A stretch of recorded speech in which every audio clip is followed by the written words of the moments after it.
আজ সিলেট আন্তর্জাতিক ক্রিকেট স্টেডিয়ামে সিরিজের দ্বিতীয় টি-20 মুখোমুখি হবে বাংলাদেশ ও নেদারল্যান্ডস। প্রথম ম্যাচে ৮ উইকেটের দাপুটে জয়ে এগিয়ে আছে টাইগাররা, তাই আজকের ম্যাচে জয় পেলে নিশ্চিত হবে সিরিজও।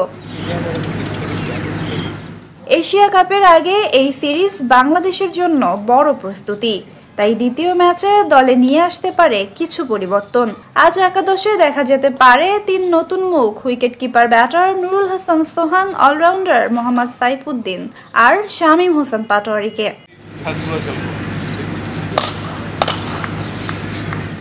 ম্যাচের আগের দিন ছিল ঐচ্ছিক অনুশীলন, যেখানে নেটে ব্যাটিং করেছেন এই তিনজনই।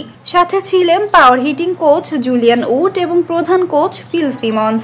বেশ মনোযোগ দিয়ে ব্যাট করেছেন সোহান, শামীম এবং সাইফুদ্দিন। সাইফুদ্দিনকে দেখা গেছে বারবার নো লুক শট খেলতে। তার পাওয়ার হিটিং নিয়ে বিশেষ কাজ করেছেন কোচ উড। শামীমকে ঘনিষ্ঠভাবে পর্যবেক্ষণ করেছেন প্রধান কোচ ফিল সিমন্স। অন্যদিকে সোহানের ব্যাট থেকেও বেরিয়েছে একের পর এক আক্রমণাত্মক শট।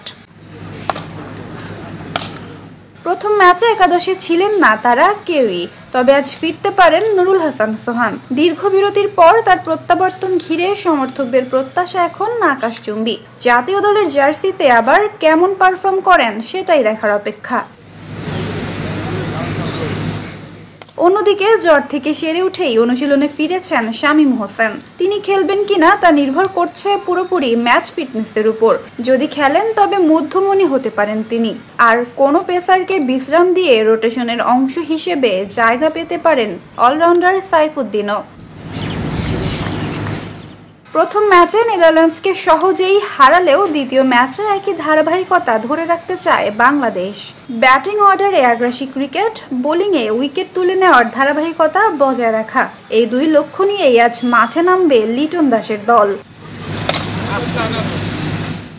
নাজিফা তাসনিম, ক্রিকেট 97।